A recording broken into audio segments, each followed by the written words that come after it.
ব্যবহারকারীদের নিরাপত্তা নিয়ে বিভ্রান্তিকর তথ্য দেওয়ায় মোটা অঙ্কের আর্থিক জরিমানা করা হয়েছে মেটাকে।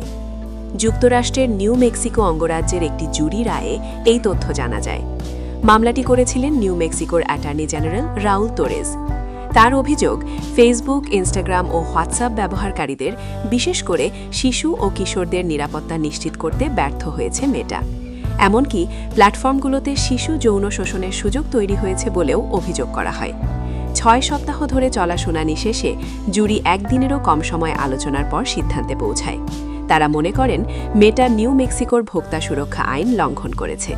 আদালত জানায় প্রতিষ্ঠানটি মোট ৭৫,০০০ বার আইন ভঙ্গ করেছে এবং প্রতিটি ক্ষেত্রে $৫,০০০ করে জরিমানা নির্ধারণ করা হয়েছে।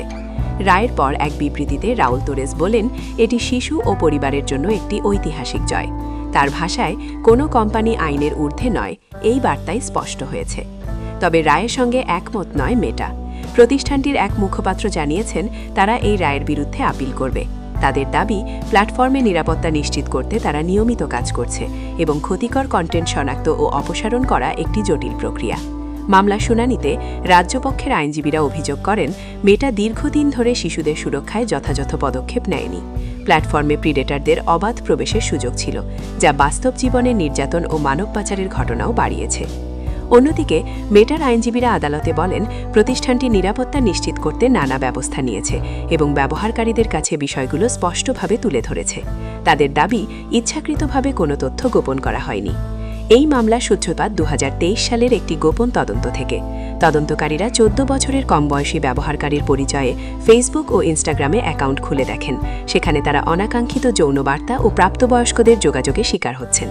বিশ্লেষকদের মতে, এই রায় প্রযুক্তি কোম্পানিগুলোর ওপর চাপ আরও বাড়াবে, বিশেষ করে শিশু ও কিশোরদের মানসিক স্বাস্থ্য এবং অনলাইন নিরাপত্তা নিয়ে যে বিতর্ক চলছে তা নতুন মাত্রা পাবে।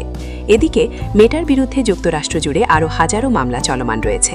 এসব মামলায় অভিযোগ করা হয়েছে প্রতিষ্ঠানটি এমনভাবে প্ল্যাটফর্ম ডিজাইন করেছে যা তরুণ ব্যবহারকারীদের মধ্যে আসক্তি তৈরি করে এবং মানসিক স্বাস্থ্যের উপর নেতিবাচক প্রভাব ফেলে। সব মিলিয়ে এই রায় সামাজিক যোগাযোগ মাধ্যমের জবাবদিহি নিয়ে নতুন করে আলোচনা শুরু করেছে। আগামী মে মাসে মামলার পরবর্তী ধাপে আদালত মেটাকে প্ল্যাটফর্মে পরিবর্তন আনার নির্দেশ দিতে পারে বলেও জানা গেছে।